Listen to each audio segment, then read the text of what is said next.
İmom Buxoriydan keltiriladi. Payg'ambarimiz sollallohu alayhi vasallam taroveh namozini 8 rakat o'qidilar. Birinchi kuni uzotga odamlar ergashdi. Ikkinchi kuni odam ko'paydi. Uchinchi kuni yana ham ko'proq odam bo'ldi. Keyin payg'ambarimiz tarovehga chiqmay qo'ydilar. Chunki sizlarga farz bo'lib qolishdan qo'rqaman dedilar. Chunki u paytda shariat birodarlar joriy bo'lib turgan edi, hukmlar nihoyasiga yetmagan edi. Abu Bakr Siddiq roziyallohu anhu ham tarovehni mana shunday 8 rakatligicha o'qidi.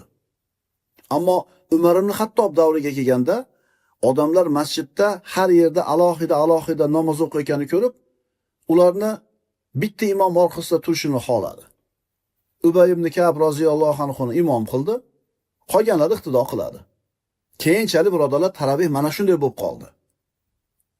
Bironta sahoba Umar ibn Xattobni bu ishini rad qilmadi. Vaholanki, hozir biz aytayotgandek bid'at edi bu. Vaholanki biz aytayotgandek bu bid'at edi. Rasululloh ham Abu Bakr ham qilmagan roziyallohu anhu. Hamma sahobalarning bitta imom orqasida turib namoz o'qiyotganligini ko'rib, Umar ibn Xattob ni'mal bid'a. Bu naqadar yaxshi bid'at bo'ldi degan. Bu hadis Imom Buxoriydan birodarlar. Shuning uchun 8 rakat o'qib chiqib ketayotgan birodarlar taravada mana ko'p bo'ladi. Indamay chiqib ketaveringlar agar o'qiylar kelmasa. Tarava namozi sunnat. Bu bid'atni kim qilgan ekan? Payg'ambarimiz o'qimagan, shuning uchun biz ham o'qimaymiz, buni o'qishlik noto'g'ri demanglar. O'qinglar kelmasa, charchagan bo'lsangiz chiqib ketaveringlar. Lekin Umar ibn Xattob joriy qilgan bu bid'atni va bu bid'ati mahmuda deyiladi.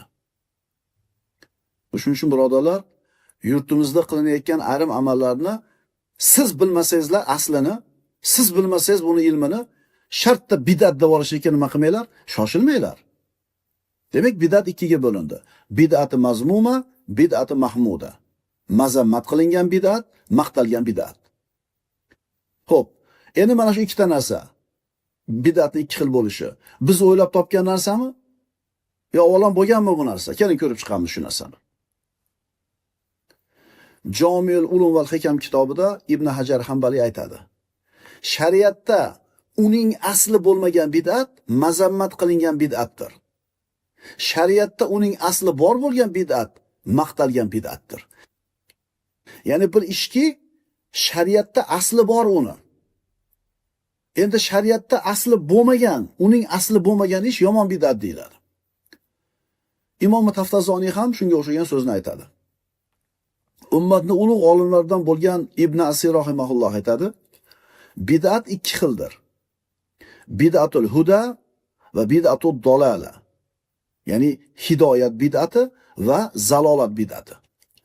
Alloh va uning rasuli buyurgan narsaga xilof bo'lgan narsa mazammat va inkor qilingan o'rinda bo'ladi. Tushunarlimi? Alloh va rasulining buyurgan narsaga teskari bo'lgan narsa, teskari bo'lgan bid'at mazammat qilinadi va inkor qilinadi. Alloh azza va jalla Qur'onda "Va ma ataakumur rasulu fakhuduhu va ma nahakum anhu fantahu" degan. Rasul sizlarga nimani olib kelgan bo'lsa, bas uni olinglar va sizlarni nimadan qaytargan bo'lsa, undan tiyilinglar. Nimani olib kelgan bo'lsa olinglar, nimadan qaytargan bo'lsa tiyilinglar.